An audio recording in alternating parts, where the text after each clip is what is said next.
A very good morning to you. Welcome to this morning's event. I'm so pleased you could join us today. We are talking about upskilling and reskilling as part of the well-being of the European workforce, something that anyone who's watching this morning no doubt feels personally as well.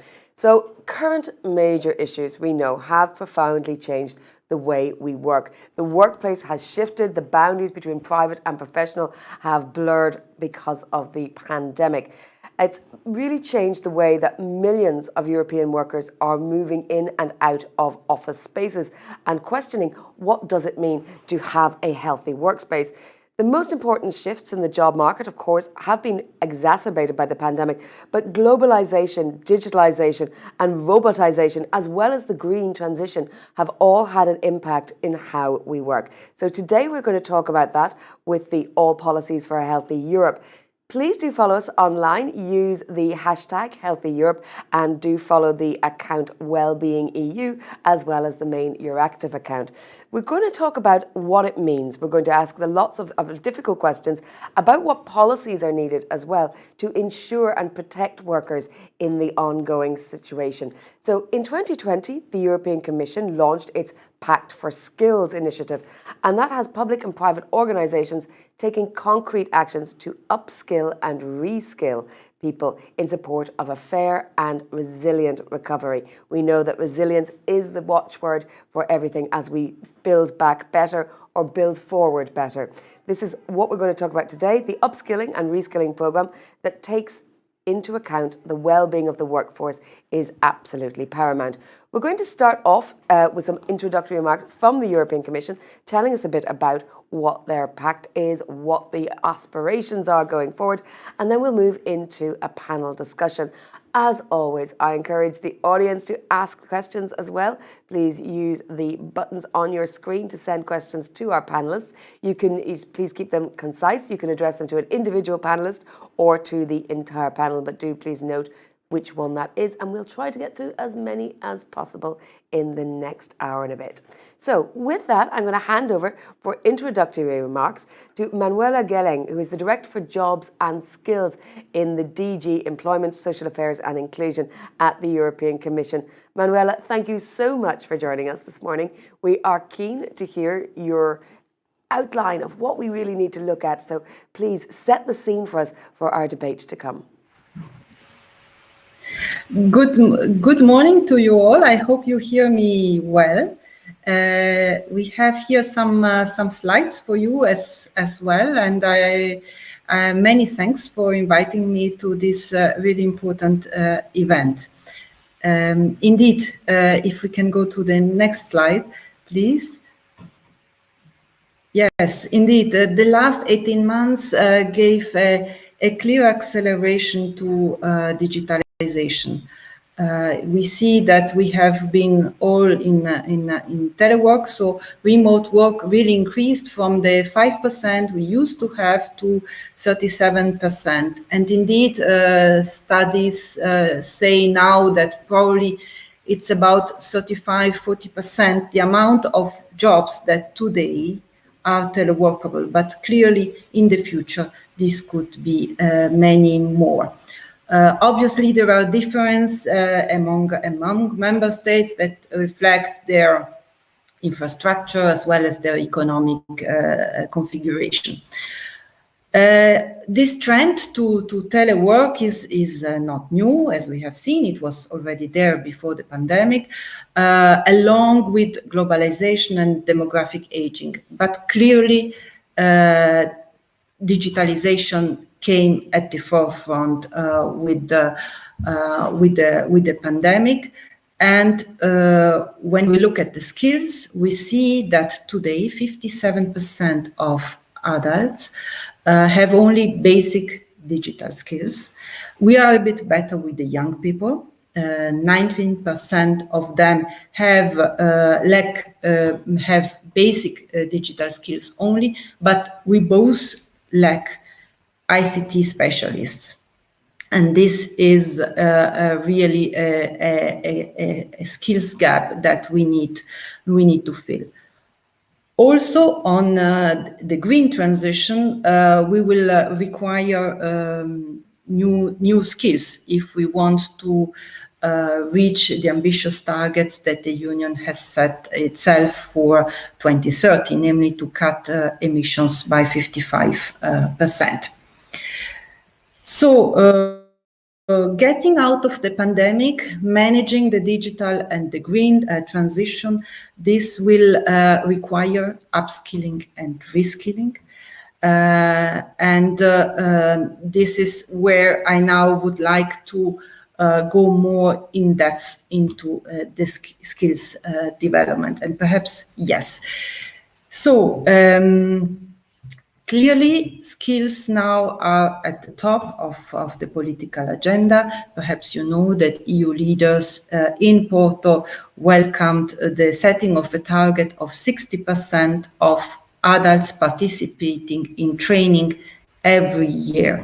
And this target should be achieved latest by 2030. I think this is a very important recognition that without skilled workers, we won't be able to make the change that the green and transition and the digital transition require from us.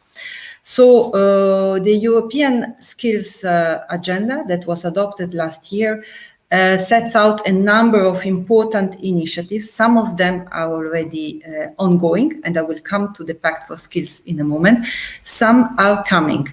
And let me refer to an initiative that the Commission will put forward in December this year in the form of a Council recommendation on the individual learning accounts, which puts adults in the driving seat for their own learning and so that they can determine their own professional path. So it's an incentive for individuals to take up and reskill activities.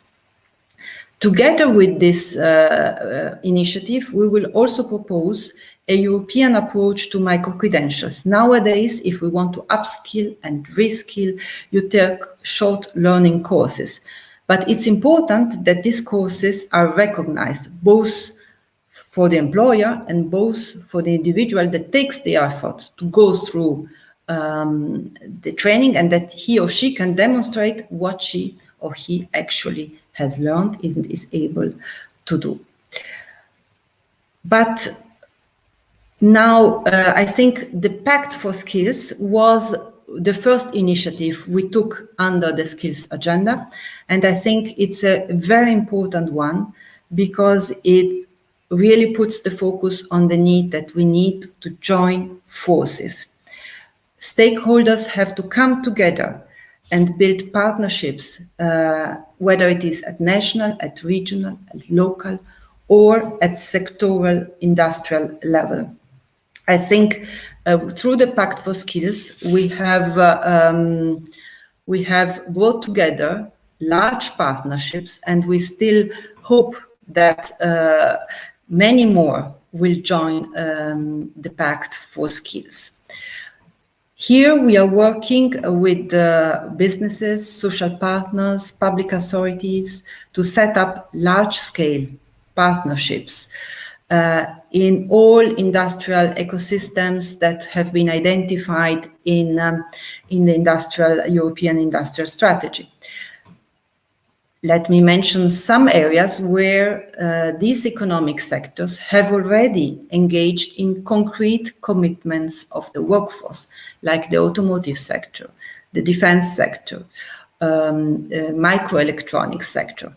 But more large-scale partnerships are on the way to come forward, and we really welcome this, because it is indeed by joining forces that we can achieve our aim. Everyone has to play, obviously, their part.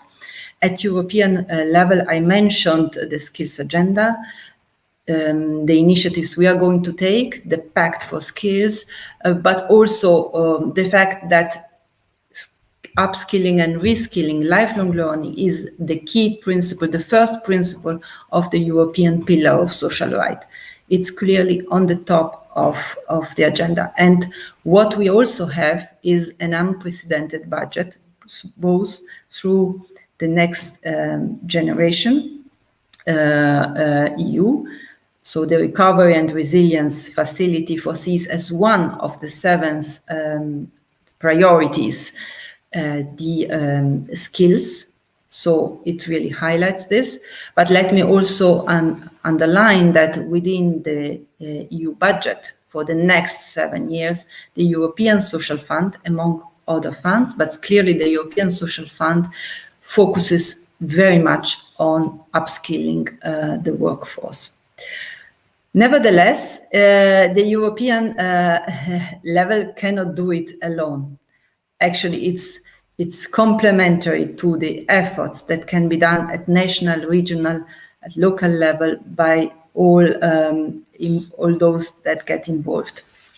So I really would like to call on the importance for more public and private funding if we want to match the ambition to reach to the 60% of adults that should engage in training every year.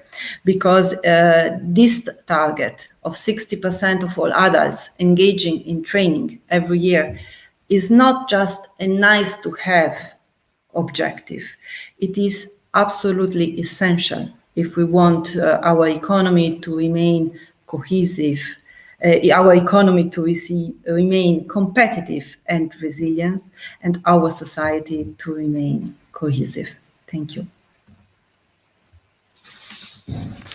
Thank you very much, Manuela, for setting out what we really need to look at. I'm very keen to hear about further developments and to discuss with you as we go into our panel discussion. But as I say, we do have some great speakers for you today who are going to look at these issues in more depth and give their different perspectives on how they view it. So let me introduce to you now our panelists. We have Anne-Marie Munz, who is the Managing Director for Labour Strategy at Randstad and one of the Healthy Europe Corporate Knowledge Partners. Thank you very much.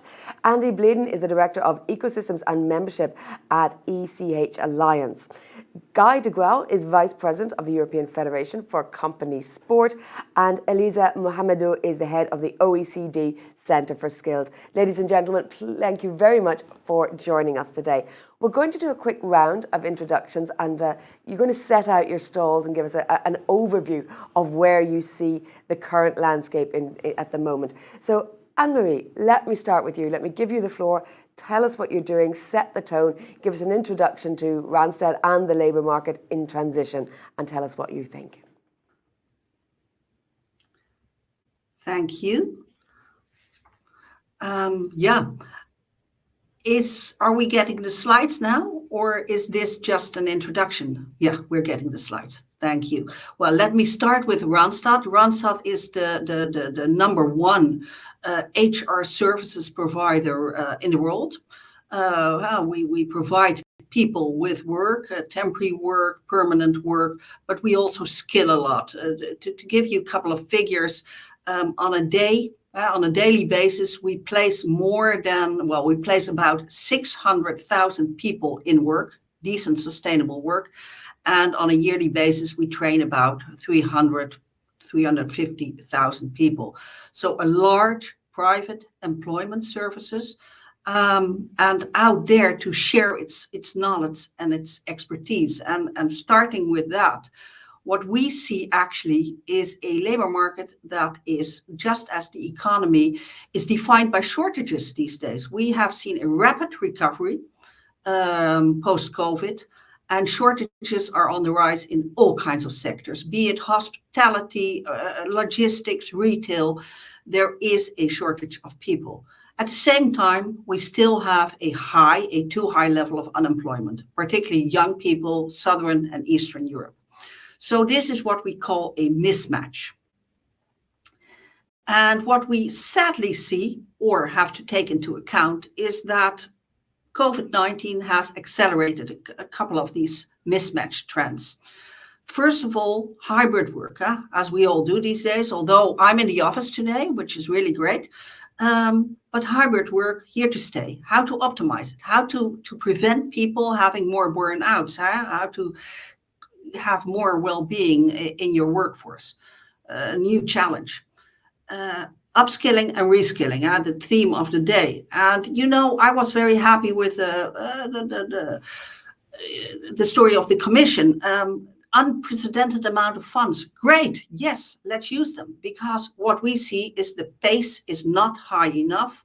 The partnerships are sometimes not strong enough, and there might be some serious structural barriers that need addressing. And then what we also see is talent, workers on the move. In the US, they already call it a great resignation, people leaving their job at masses.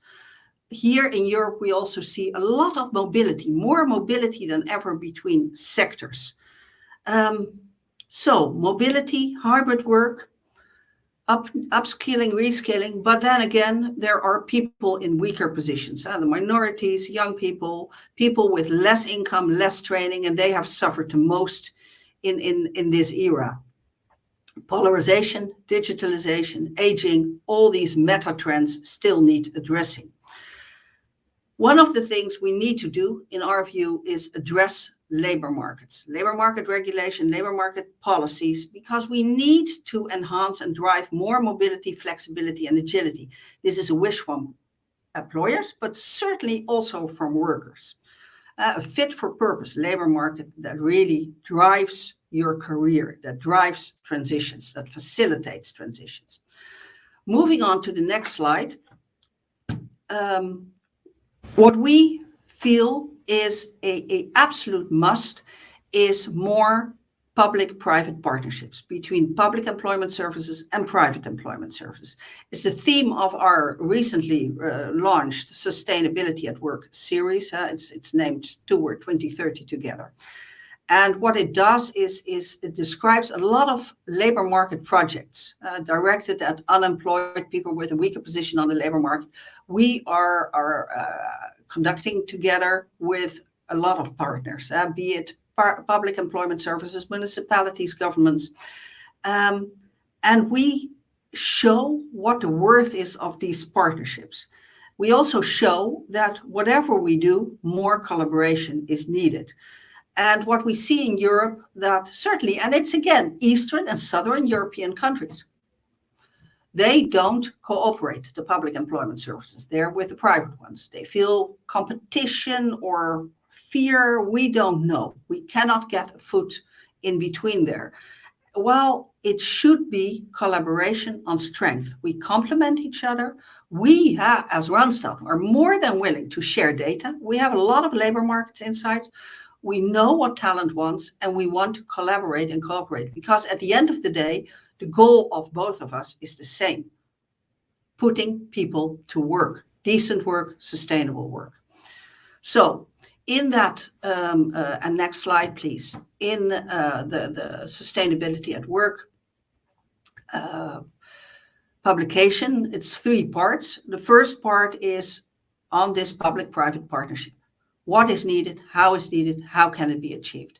The second part is on a model which can be used, a model which is a Dutch practice, a public-private partnership we set up in 2010 together with the municipalities. In the Netherlands, the municipalities are responsible for providing social security benefits, unemployment benefits to long-term unemployed. And yeah, you know, since 2010, so we have a lot of experience, we have a lot of evaluation and a lot of figures. And what we see, and that's the lessons learned, which I will share in a minute, is that if you do this well, you have a 4 times higher chance of employment for participants. So this is really a best practice. And we also show that the well-being, physically and mentally, of the participants increased, and that they stay in their jobs. So, next slide, please. What we have learned is a couple of lessons. And I would like to stress, and they are on this slide to read for you, and I would like to stress the following. One of the things when we talk with public employment services, they say, hey, you only take the easy ones, cherry picking. No, no, no, no. One of the lessons is generate a large influx of talent. Don't cherry pick. The program should be open to all that receive social benefits, social security, and are able to work without considering their distance, without stigmatization. So open to all, no cherry picking. That's one. Then it's very much an individual thing. Training and coaching, because training, coaching, skilling, that's what we're talking about, should be on the basis of an individual assessment. What is this person's needs, wants, where is their challenges, what's the public-private balance in his life, the wants, the wishes, the career path. And then you have a reality check. A reality check, okay, if this is a job you want, what's the future of that job? Is it that bright? Does it fit? Because we have the data and analytics, and we can tell the person, maybe you should have a think about it, because that job will be out of the labor market in the coming 5 years. Or it's an excellent fit. That's a bright choice. So the awareness, the reality check with data, that's an important one. But on an individual basis, manage those expectations, and then skill. But in skilling, it's not the old boring classroom, because we are often talking to people and about people that don't like classrooms. They have a lower education because they left classrooms. They might have hated it. Who knows? So training is a lot of on-the-job training. Make it fun. Create that passion. Create that well-being. And then they'll land that job and they'll have that career. And the last lesson is keep on monitoring the talent after they have landed a job. We have seen they have done really well. So I hope this sheds some light on how you can deliver public-private cooperation, but also shed some light on how we should look at some structural barriers still out there that prohibit public-private collaboration. Thank you. Thank you very much. That's a great comprehensive look at what we're going to discuss in the next hour. Andy, let me move on to you and give me your viewpoints on what we're talking about, and even if you want, even at this early point, a reaction to what you've heard so far. Well, thanks for that. A very interesting approach. And I think one which we, with the European Connected Health Alliance, understand. We see the whole area of skills for health in the same way as we've addressed many of the other challenges around health, and that's using our ecosystems to connect what we see as a whole series of dots around the field of health and the skills shortage. So I'm going to talk today about how we use our ecosystems, where they are, and how specifically, to drill down how we specifically target the area of skills, but using the same methodology, which is important because we always start by leading with a need. So just a little bit about us. We're a member organization. We're the global health connector. Many of you will know of us. We're very much involved with all policies for health, and thanks for the invitation today. But we've been now, over the last 10 years, building up a series of what we call digital health ecosystems. People understand the phrase a little bit more now. But as you can see by the diagram in front of you, it's where we bring all the stakeholders of health together.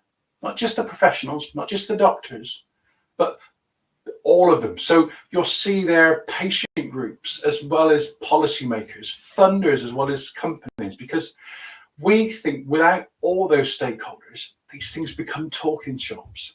What we actually want to see is action. So we use our ecosystems to match in permanent gatherings need and solution to enable collaboration by breaking down those silos that exist in healthcare, the same ones that were there when I joined 30 years ago.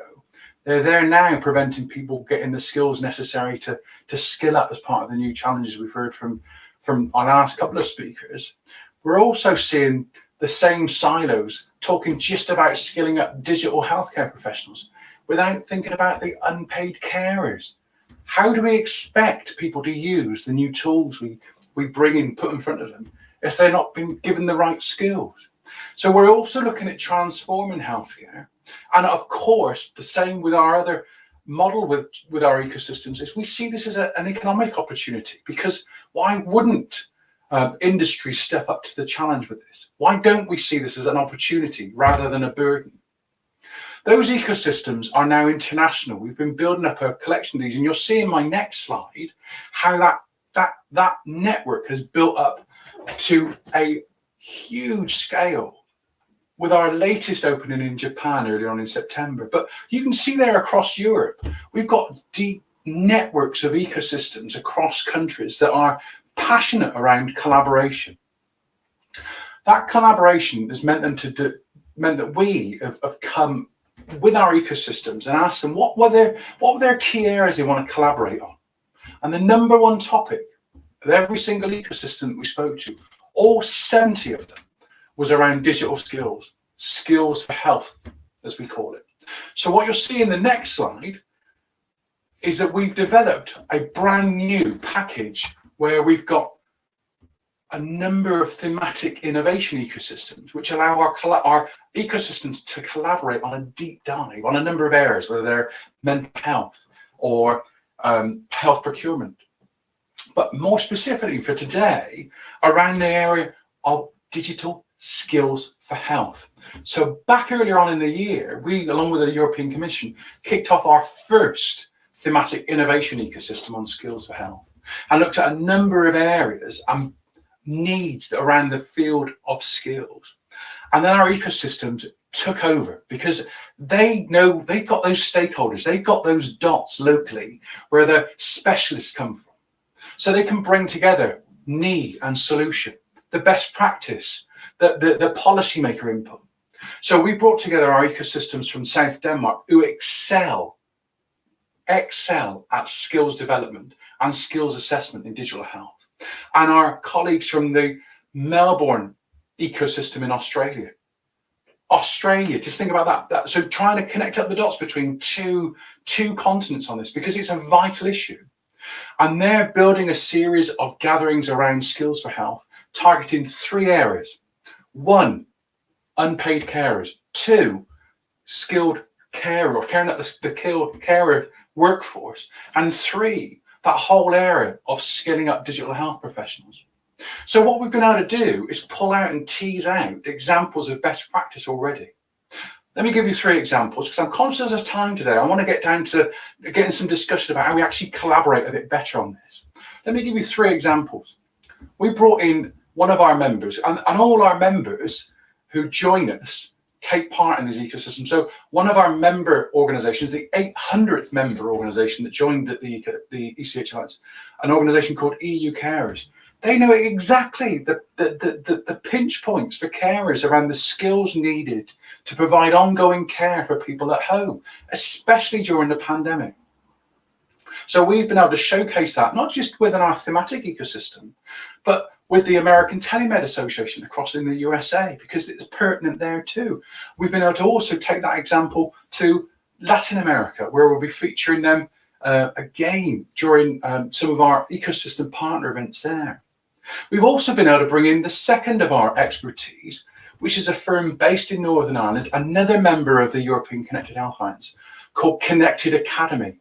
This was an industry-led, just think about this, an industry-led approach to developing skills during the pandemic to both recruit, onboard, and skill up domiciliary care. That I did that. That was my job when I first kicked off in healthcare, to train people up. You physically have to watch them because you're talking about handling and lifting and safety measures. That had to be done in the pandemic remotely. So they've had to onboard at a pace and scale never seen before.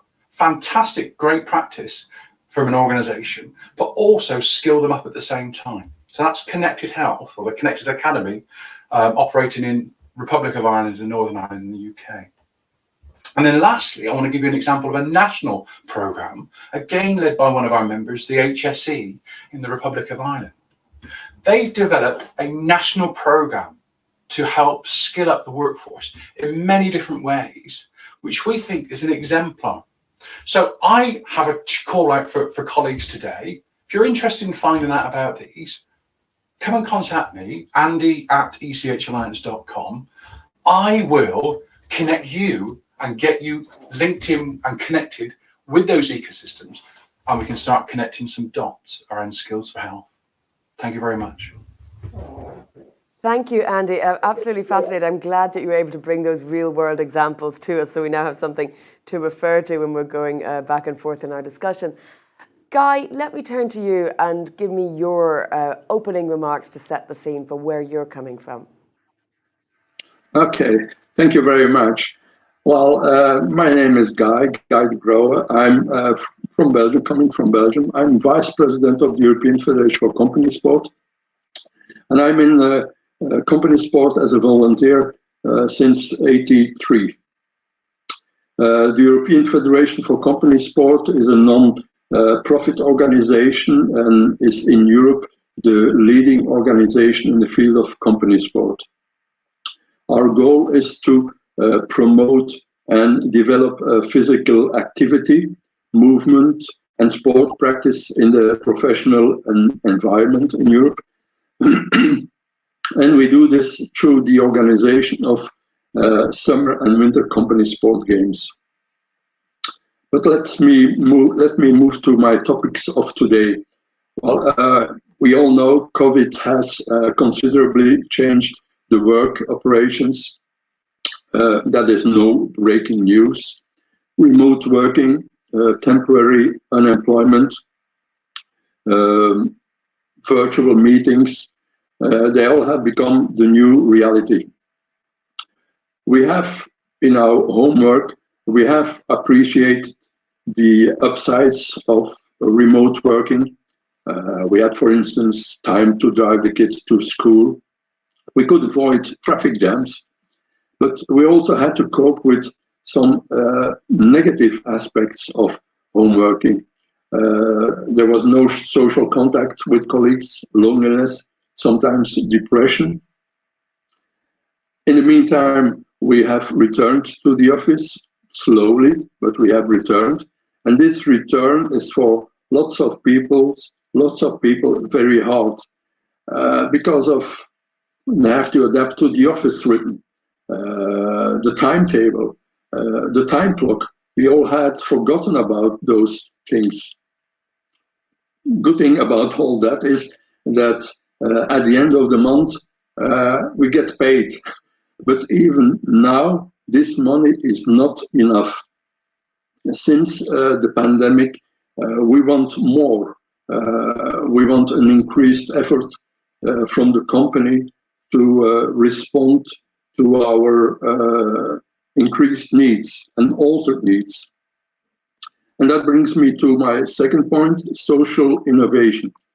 In the aftermath of the pandemic, many organizations look at new ways of addressing their workers' changing social, emotional, physical, and financial needs. This means that a company has to reshape, to remodel, to review, to examine new organizational models, and means to measure the effectiveness of the well-being programs. Of course, social innovation cannot be done overnight. It takes some time and commitment, and it also needs the help on an active collaboration of authorities, business world, social and public organizations, sports sector.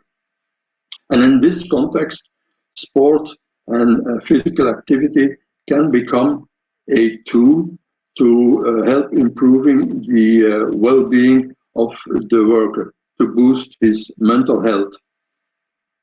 And finally, to my third point of today, sport can be used by the managers for training purposes, for skill acquisition.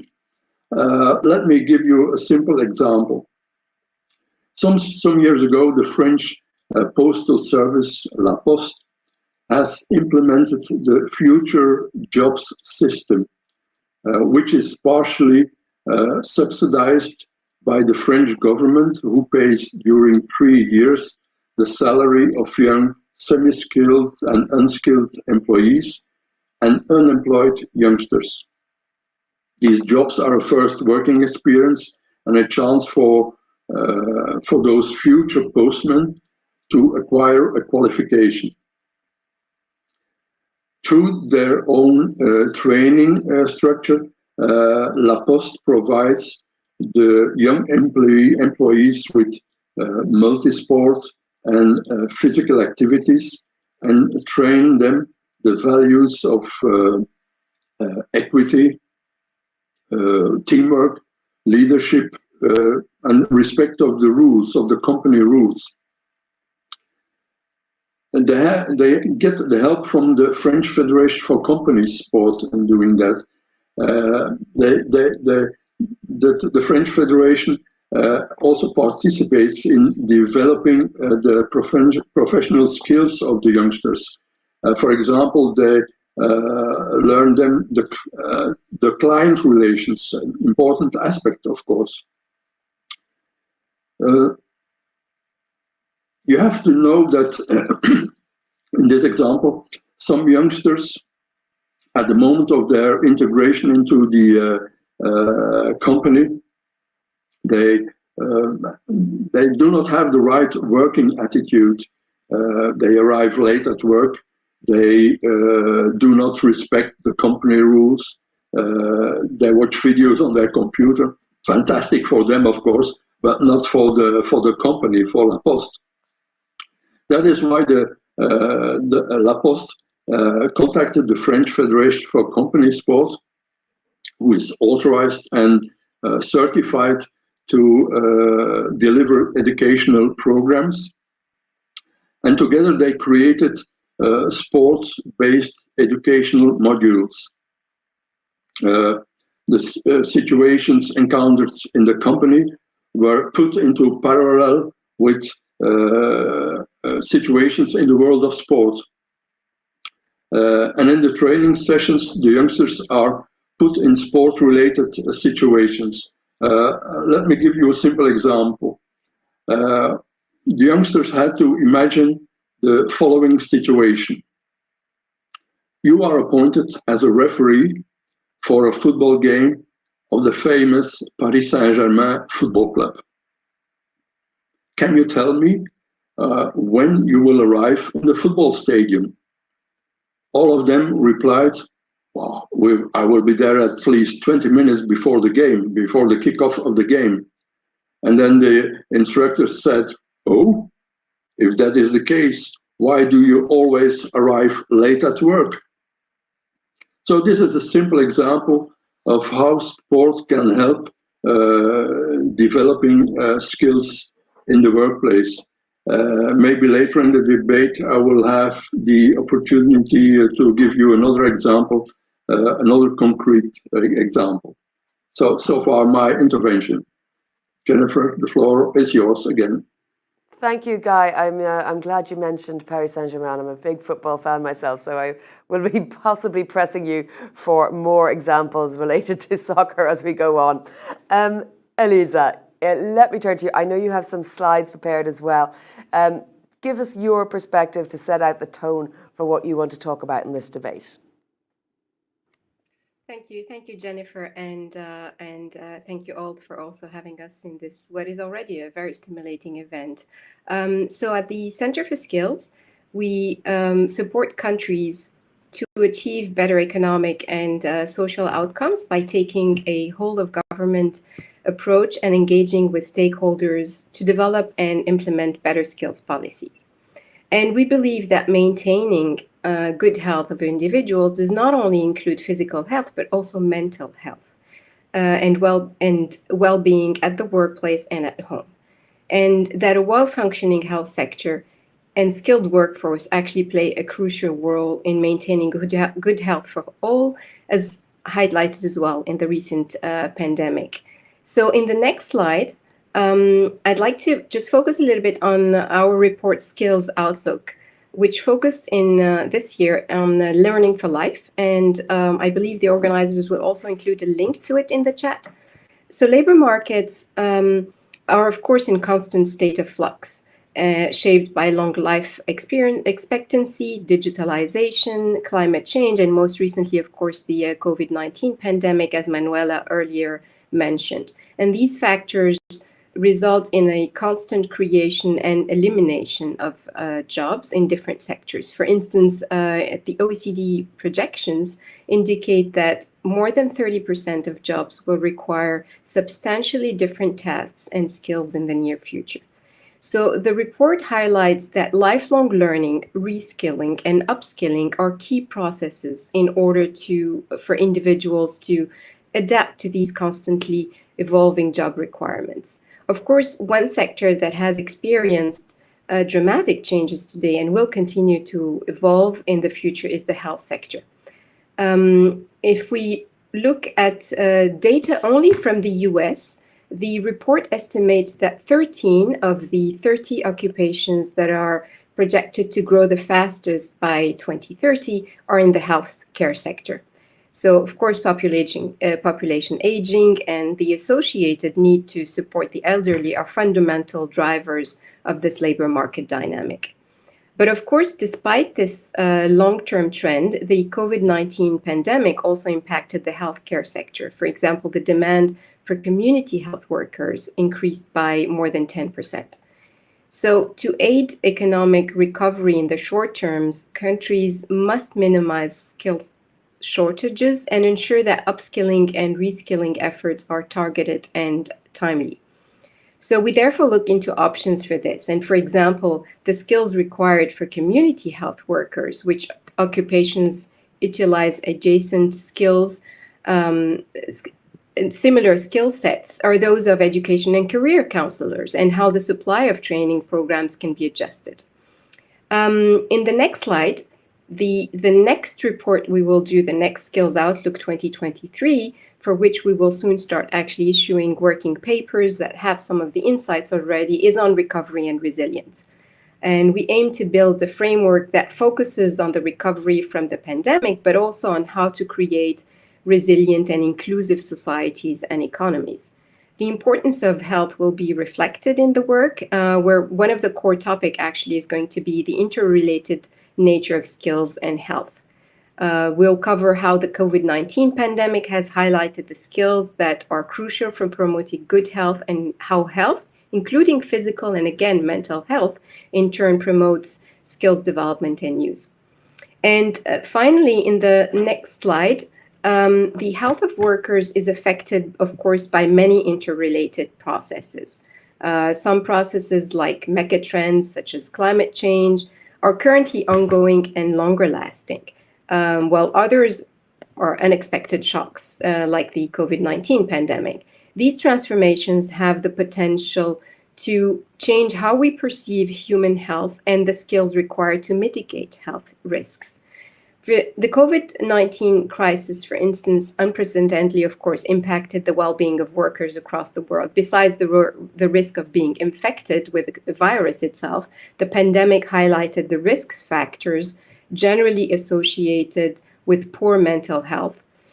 Many workers experienced interruptions at work in the form of telework, job retention schemes, or unemployment.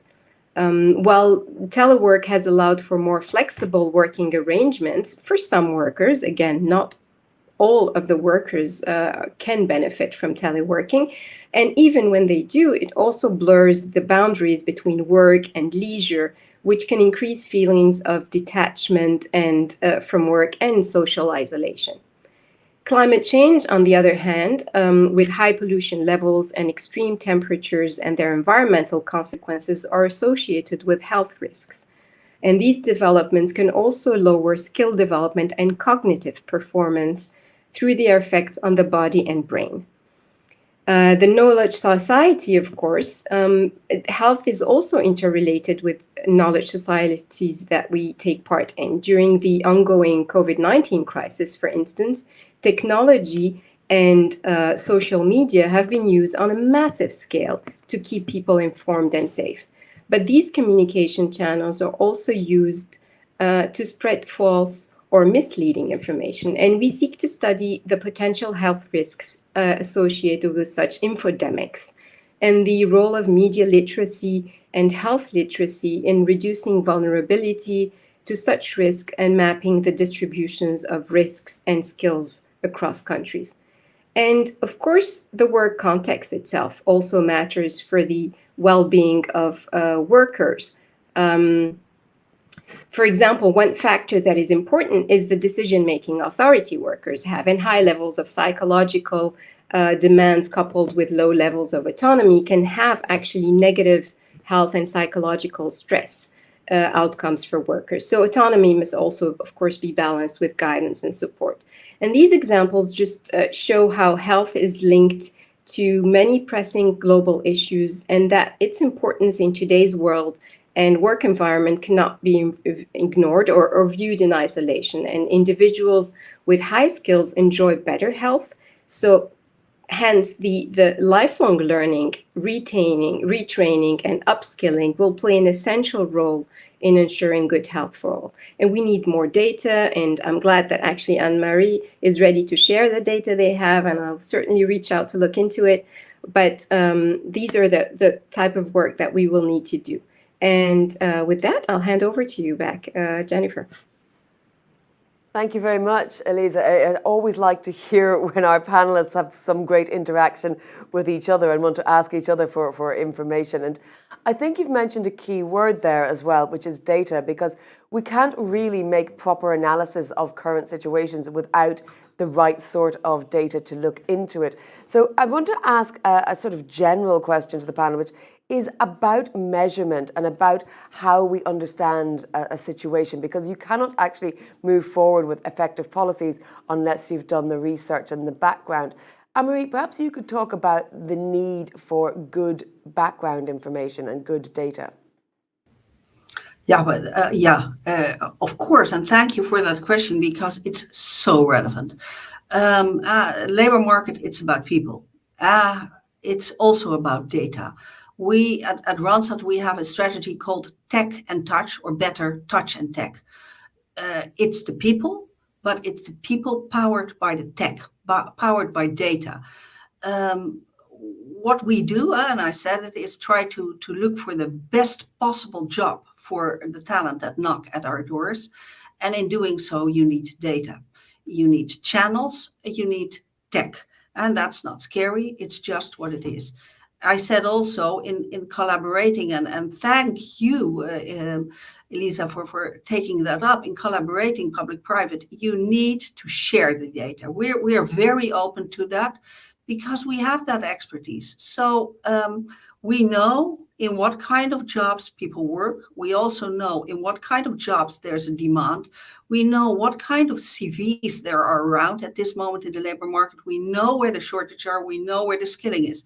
And I'll give you one example, which I really like to share, which is so worrisome to me. In Runsoft, the Netherlands, we offered a free training course to our temps, to all of them actually. It's a program called Boost. You can look it up.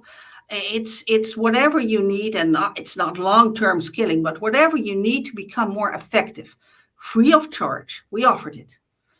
And the percentage of talent that really took up this offer until now, and we're now, I think, well, a couple of months, half a year, maybe even longer ahead, is 7%. 7 out of 100 talent took up the offer, the free offer for enhancing their skills.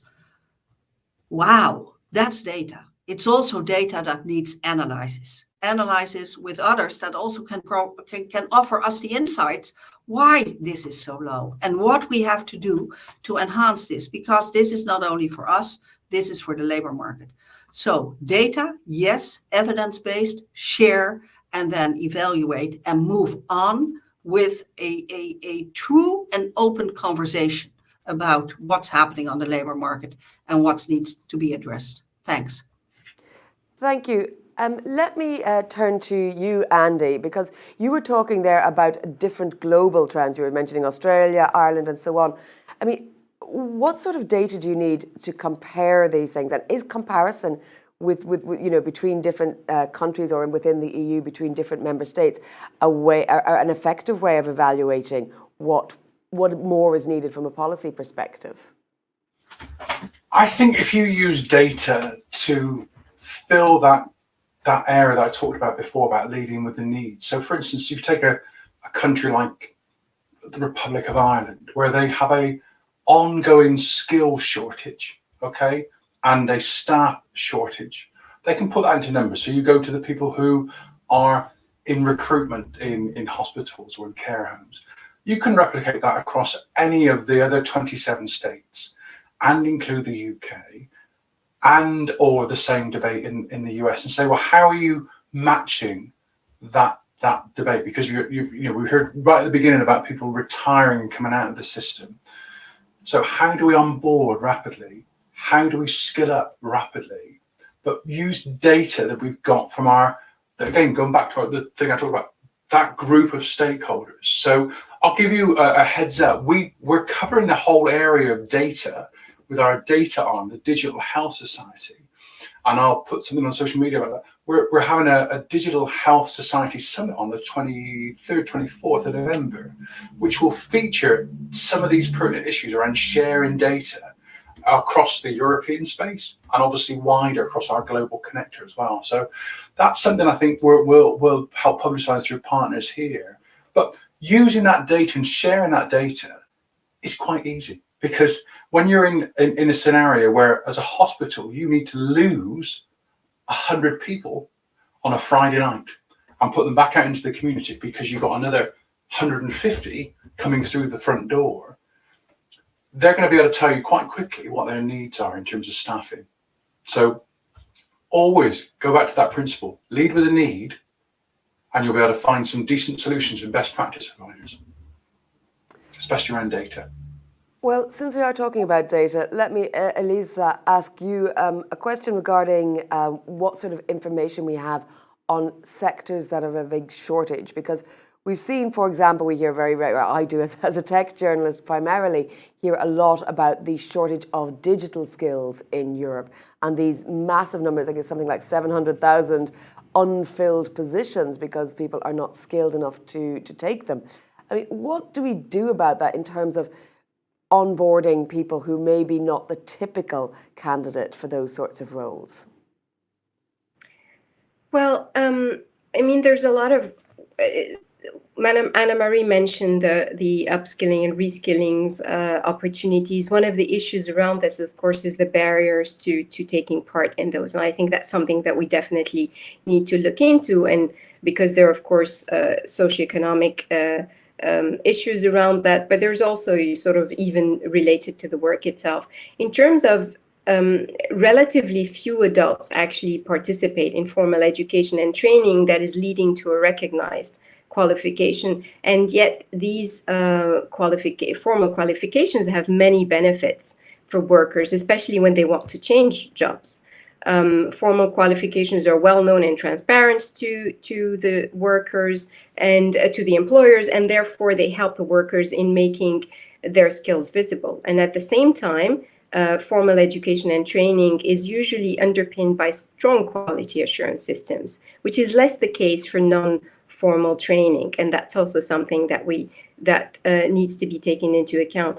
From our side, we think that vocational education and training could play a particular role in this respect, because assuming that these programs are well designed, they develop skills that are immediately relevant to the labor market. And these programs can support workers who want to change jobs, for example, because the green and digital skills transformations are reducing job opportunities in their sectors or occupation. And VET can also support workers in upskilling in their own occupation.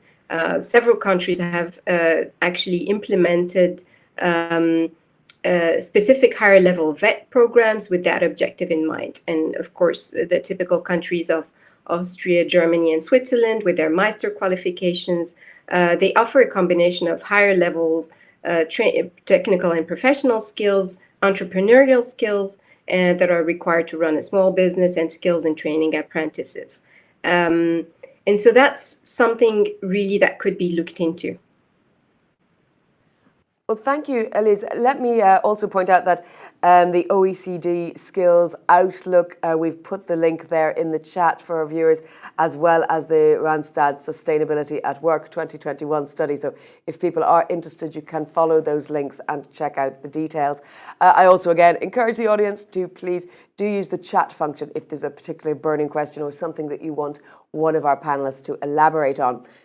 Guy, we've just there been talking about skill shortages in certain areas. Do you have a feeling or a sense of which industries could benefit from being more proactive in their recruitment, or where you feel that why these skill shortages happen in certain areas, if from a employer side rather than a employee side? Well, it's difficult to tell. I think every branch needs skilled people, and I think from point of view of the sports sector, we need more skilled people in professions where physical where physical work is hard.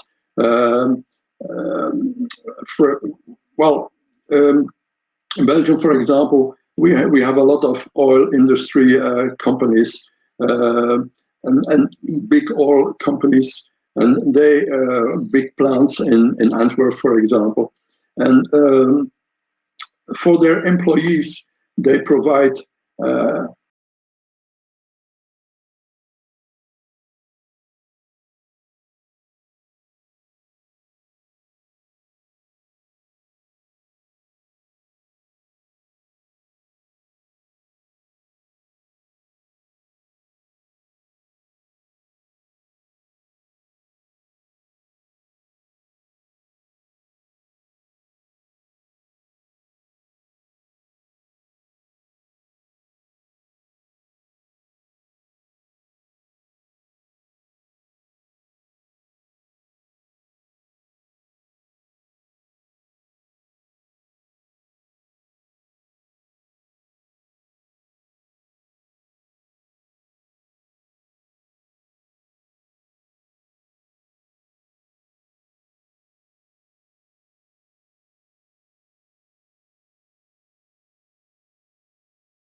apologies for that break in service. As I say, we're all getting used to the new way of doing things, and these technical hitches do happen.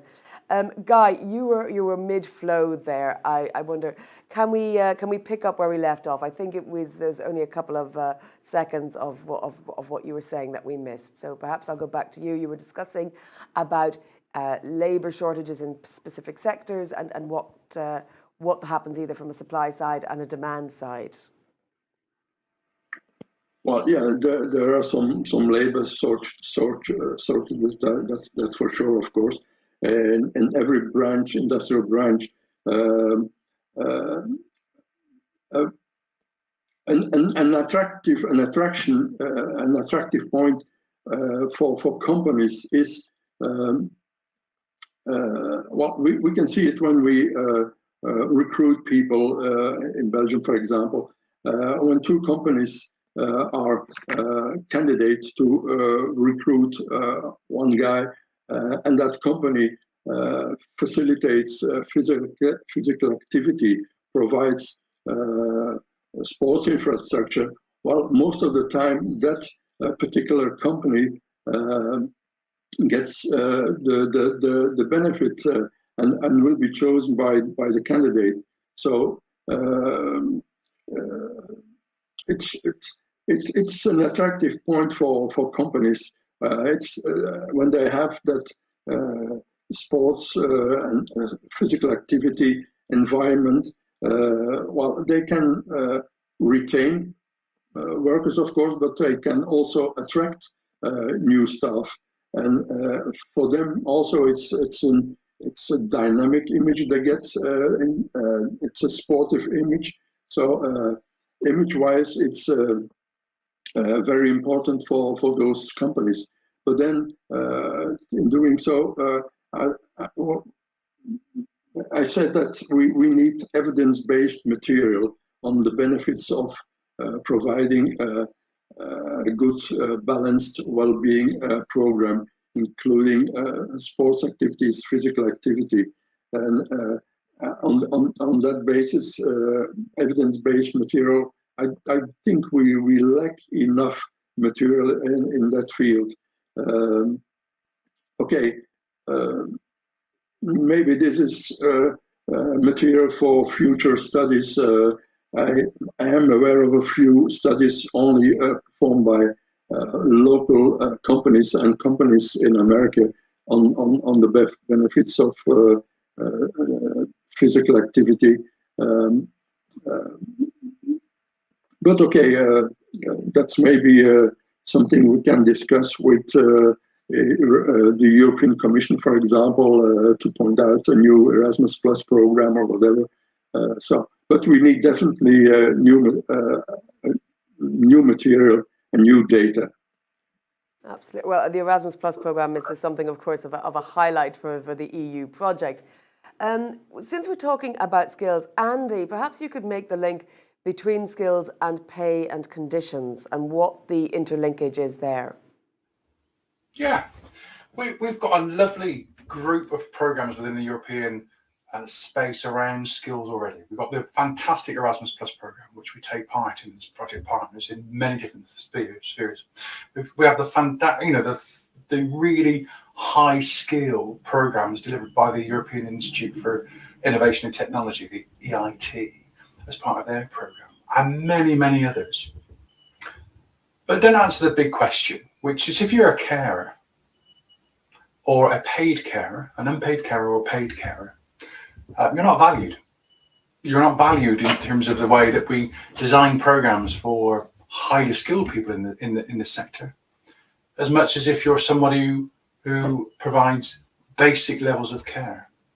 And if you speak to people who provide those levels of care, they're paid a pittance. Okay, because as a society, we don't have that value for what we class as social care. That those people that go in and change your parents and feed them and wash them, those people that hold the hands of people as they move as volunteers between hospitals, those people that provide that personal care don't get paid. They don't get paid And if they do get paid, they get paid the minimum wage. And their training is not provided as part of their workflow. They usually have to skill themselves up. So it's about valuing that pay, valuing the conditions of those people who provide what I class as the underpinning skills, the underpinning elements that prop up what in many countries is a groaning health system. That needs looking at. And that's not a problem in England or France or Belgium. That's a European problem, and one that we as a continent need to think about addressing, because it's those people that impact on us probably the most personally, and we don't value them. As a follow-up, Andy, I mean, I absolutely hear what you're saying. Do you think there's been a change because of the COVID pandemic? I mean, we saw at least a superficial shift to clap for carers. We saw across Europe people out banging pots and pans to celebrate the work that healthcare workers were doing. We also heard, about essential workers and frontline workers, and there became a knowledge that when our supermarket shelves were empty, suddenly people started to value shelf stackers. And is there a shift? Is there, with the worst of clouds, a silver lining there that perhaps it's been a wake-up call? I think there's two pictures to that. One is as a positive picture. Yes, there's been an awareness that there are people there. And I think if you've ever been into a hospital, you suddenly realise that all those people around you may not necessarily speak your language. Okay, and you think, why is that? Why do we not pay enough for people to come in here? We rely on cheaper labour. So there's a whole issue around that. Secondly, on a positive note, there is an understanding that there's a growing group of people who have put their lives on the line as we, as nations, not just in any one country, emptied out our hospitals, rightly or wrongly, into the community. It was those people that, and we've got stories going back as long as we want to, are those people who wouldn't go home to put their family at risk from work because they needed to stay in work and care for those elderly people who were coming out from hospital. Those people that camped within the care home setting because they couldn't risk taking the virus back home, but knew they needed to come into the workplace. And you ask, as a society, do we value that? I'll put it back to the audience.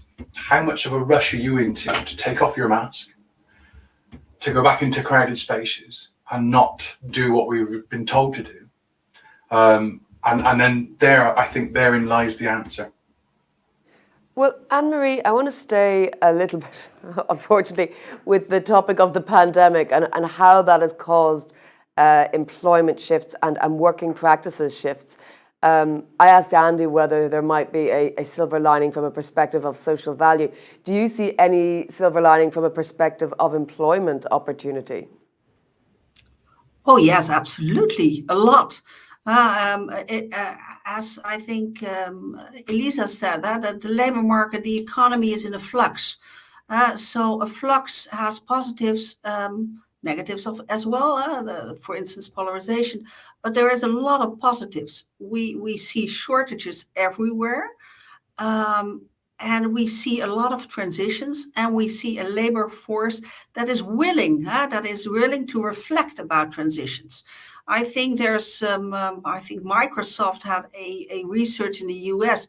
40% of employees is thinking about changing position. That's a worry for employers, but it's also great for the labor market, because you can enhance your position, you can add skilling, on-the-job skilling. So to me, it's actually a plus. It's positive, but and then I'm repeating myself, which I will not do. But we have to address the labor market playing field, the structure, the scene setting, the policies, because otherwise it might fail. Elisa, again, to come to you about the impact of the pandemic. That has affected not only people in the workplace, but those training for the workplace. Do you foresee perhaps a a lost generation, as it were, or a setback for those of a particular age, whether they be approaching exams at secondary level or tertiary level, going through studies that have been disrupted?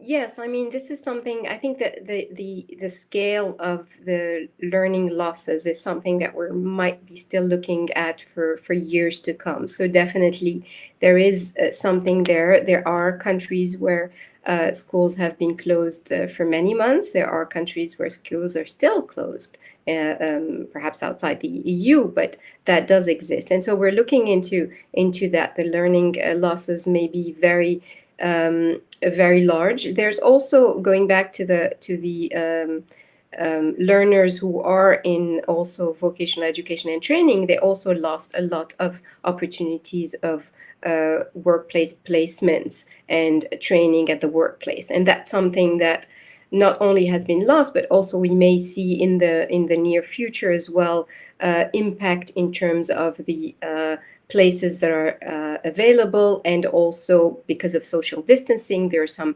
works as well that can't happen. So that definitely has happened as well. We tend to try to see as well the opportunities. We think, for instance, that the really rapid digitalisation is something that is going to help actually transform some of the learning. At the moment, it's been a switch to the screen, if you will, but the idea is that also the learning practices as well move into the digital world with a lot more opportunities for more targeted and more granular type of support for students. So that's something really coming from the education side. And then that's something that also, of course, in terms of the workplace as well, coming back to the teleworking, and also perhaps, as Anna-Marie was saying, seeing this as an opportunity perhaps in terms of opening up the positions to a larger public that is not necessarily based directly in the city where the companies are, and sort of the skills pool might be larger. So those are some of the sort of give and take that might be coming out of it. Well, Guy, we've seen obviously with the pandemic that workplaces have had to take very seriously the health of their employees in terms of a potentially life-threatening illness. Do you think that will spill over into taking more care in general terms of not so much health versus unwellness, but health and wellness? Yeah, absolutely, definitely.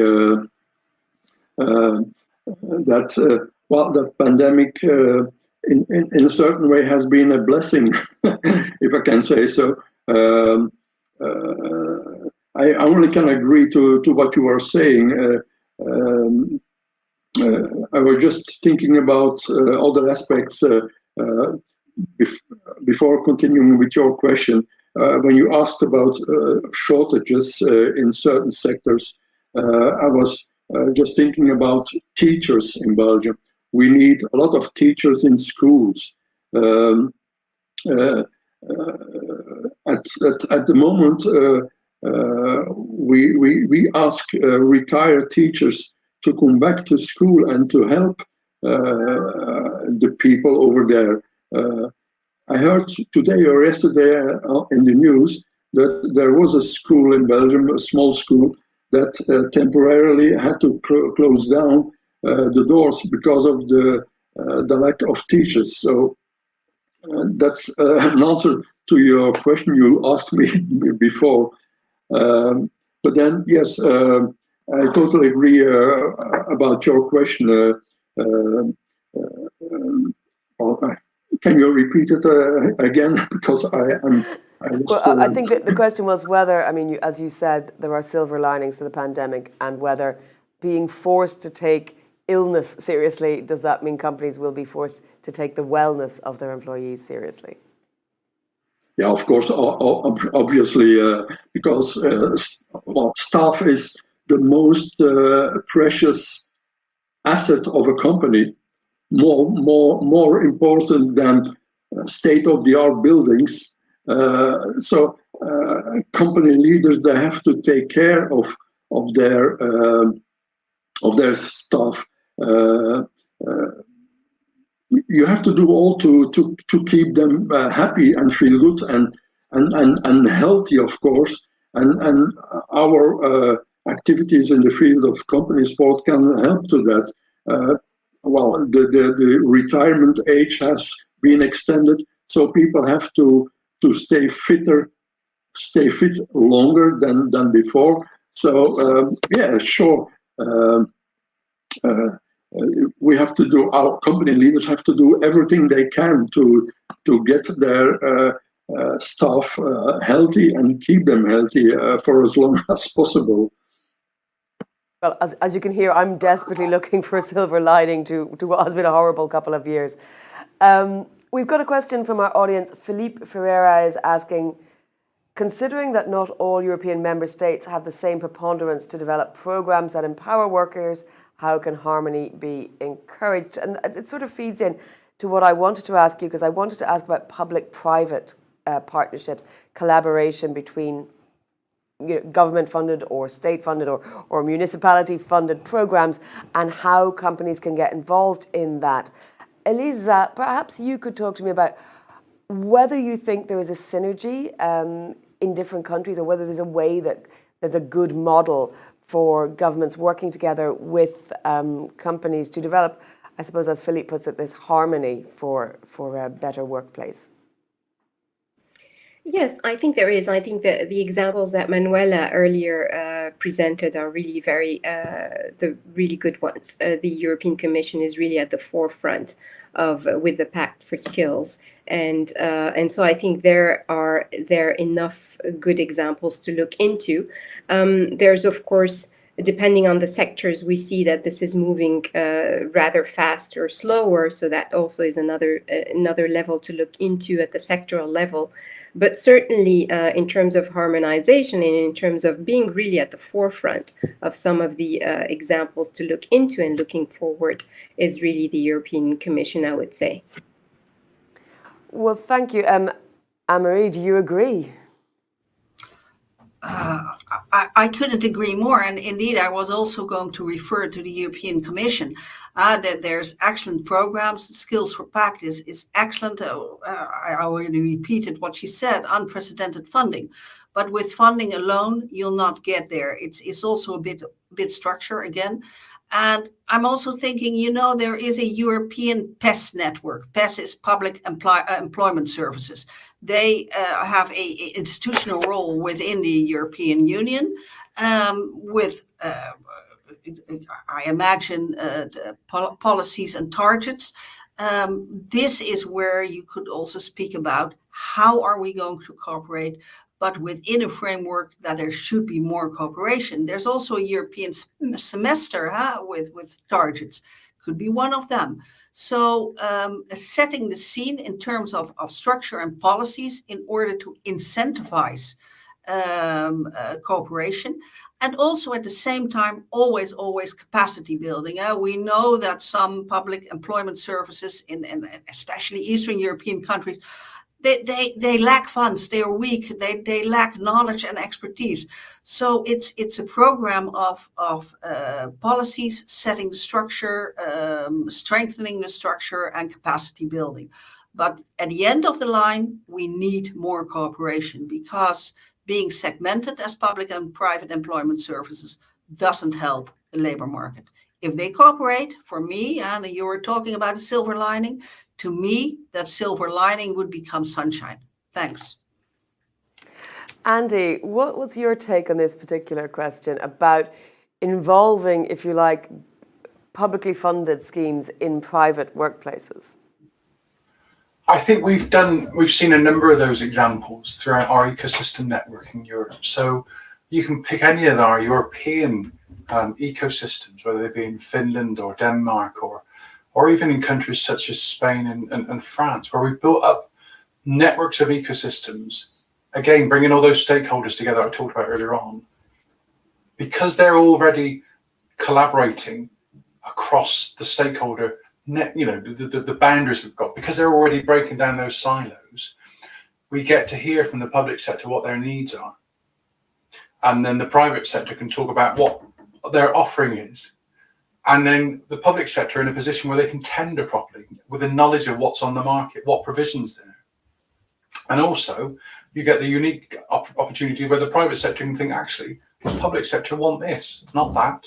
We need to change our offer. So that way of breaking down those silos that we have baked into that ecosystem model works. So that's the same in an ecosystem in Cluj-Napoca in Romania as it might be for our newest one in Moldova, or I bring up one in Leeds in the United Kingdom, or way up in our latest one coming up in Iceland. There's unique opportunities to get the public sector and the private sector collaborating together, connecting the dots, breaking down silos, and doing transformation together. You talked about silver lining, okay? The silver lining for me, and there is one, which that I think we've woken up to as Europe, the idea that we need to grow back in a different way and be resilient. And I think the recovery and resilience funds that was talked about earlier on offer a unique opportunity where we've got actual cash to do the things that many countries, whether it's Hungary or Romania or Poland or France, have not had the chance to do so. And that's a golden opportunity, better than a silver one. Well, that's quite a nice twist on it. I'll use that in future. Guy, how can public authorities support the development of physical activity in the workspace? It's a similar question, but drawing on your particular background. Yeah, well, let me first say that mentalities differ from one country to the other, of course. For example, in the Scandinavian countries, where sport is embedded in the DNA, it's not a question of shall we implement physical activity in the workplace, but what can we do more? Well, on the European level, I think the EU could be essential in providing a kind of legal framework for companies to implement and facilitate sport as an educational and well-being tool. At this moment, well, companies are working individually, and a legal framework would kind of help them, I think.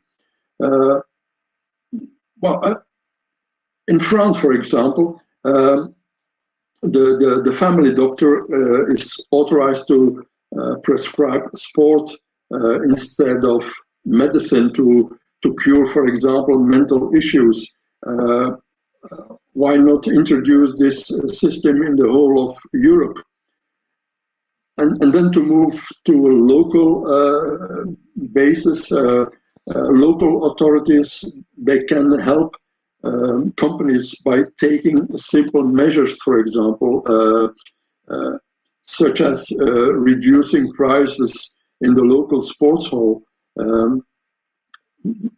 I have the experience in Brussels here when organizing a volleyball competition, and I need to have a lot of sports halls to organize those activities. It's very difficult to get sports to have a room in the sports hall before 10 o'clock in the evening. How can you expect from company workers to start their game at 10 o'clock? Their business hours are until 6 o'clock in the evening. What do they have to do then between 6 o'clock and 10 o'clock? So there is a lot of flexibility asked from local authorities. I think why not open the sports halls exclusively for the companies between 6 and 7 in the afternoon? The rest of the day, of course, is reserved to the schools and to the local sports clubs. But maybe this is a simple. It's not a simple thing to do, but maybe they should think about that. it's an overall problem in Belgium, but I think the European Commission, the EU, can do a lot, not about this local problem, of course, but about getting help for the assistance for the companies. Well, thank you. We have another question from Oana Jacob from our audience. And I think it's quite a good one actually to end on, because I'm conscious of time, and there actually are other questions, but they're a little bit, I don't think we're going to have time to get to them. But she's asking, what are the top 3 skills that will be most valuable for workers in 5 to 10 years? And I will add to that, and why. I think that might be a good place to wrap up, and you can give your closing thoughts as well within that. Anne-Marie, I'm interested. You obviously have a forward-looking idea about what may be those skills. You're meaning the skills for the future? It's most valuable for workers in 5 to 10 years. Oh, yeah, of course, digital skills. That's we all. There's digitalisation, the robotisation. We need to master those digital skills. That's evident. It's like reading, writing, calculation, digital. It's on the same level. Let me be clear. But there's more. It's hard and soft skills, and for sure. And we've all been reading about that too over the last years, and it's still evident. It's still true. Soft skills are so important: empathy, team working, collaboration, and being an expert. So, yeah, investing in, and we've been talking about that. Investing in yourself as talent, as a worker, being aware of what's happening on the labor market, and calculating your possibilities and basing your training on that. So it's also very much a responsibility of talent. I hadn't said that, but that's something, and maybe an inconvenient truth, but that's something we should also be aware of. Thank you, Anne-Marie, ending on an inconvenient truth there. Andy, what are your final thoughts, your takeaways that you want to leave people with? 3 skills. Helping people to get connected, okay? Whether that's with a mobile phone, local device, their own home, IoT devices, etc. So that person who can help press buttons, connect things up, etc. Skill number 1.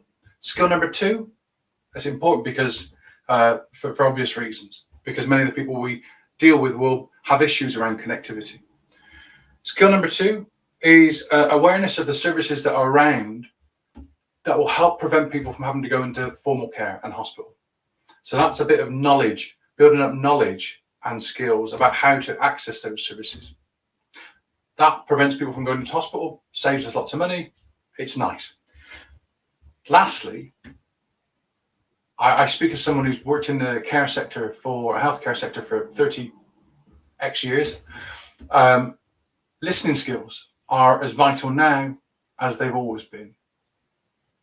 If you're working with people, you need to remember you've got 2 ears and 1 mouth.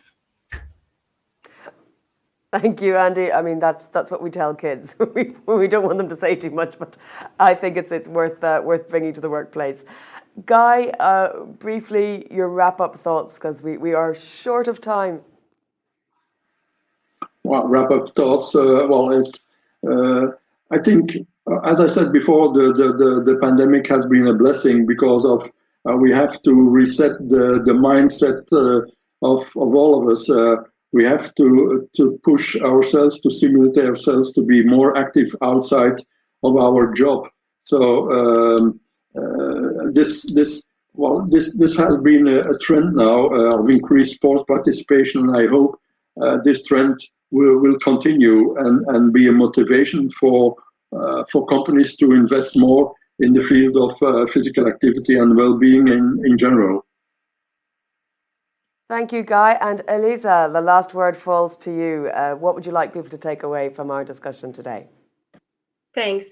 Well, of course, I mean, I think the foundational skills are not something that we should set aside just because we've gone through this recent event now with the pandemic. So the foundational skills around numeracy and literacy and so on remain. Of course, the digital skills, as Anna-Marie said, are the second one to look into. And digital skills, really, we need to think about not only mastering technically, but also processing information. And then, of course, what is called the soft skills, or what we prefer to call as transversal skills, which are related to resilience, creativity, innovation, working in teams, flexibility, all of that, of course. And I think also, just as a final point, is it's not just the onus doesn't only fall on the worker to gather these skills, but also on the employers to recognize and nurture and upskill their workers around in these skills. Thank you very much, Elisa, Andy, Guy, Anne-Marie. Ladies and gentlemen, thank you very much for your input today. I know the time has been short. We didn't even get onto things like the gig economy and so forth, which we could probably have talked about for another hour or so. But I also appreciate your audience attention and those questions, including the ones that we didn't get a chance to answer. Thank you very much as well to All Policies for a Healthy Europe, our media co-partner in this event. You can follow them online at Wellbeing EU. And if you want to continue this debate on social media, do use the hashtag Healthy Europe. That's it for now, but do join Euractiv again soon for another debate.